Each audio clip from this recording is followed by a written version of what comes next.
Қағали Мақатаев 1931 жылы 9 ақпанда дүниеге келген.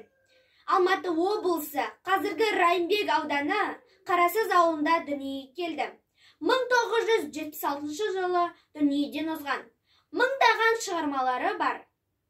3 бақытым. Ең бірінші бақытым халқым менің. Соған берем ойымның алтын кенін. Ол бар болса мен бармын, қор болмаймын.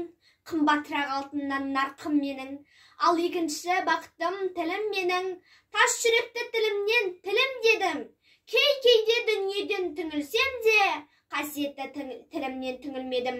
Бақытым бар үшінші отан деген, Құдай деген кім десе отан дерем. Оты сөнген жалғанда жанбассың ба, ойланбай-ақ келдағы отан менен. Түтін түтет, өс өрбі, көгере бер, немерелер көбейсін шөберелер. Жадыңда ұста, жақсылық күтпегейсің, от емес, оқсырасың менен егер. 3 бірдей бақытым бар алақанда, мені мұндай бақытты жаратар ма? 3 күн нұрын төгеді аспанынан, Атырау, Алтай, Арқа, Алатауға.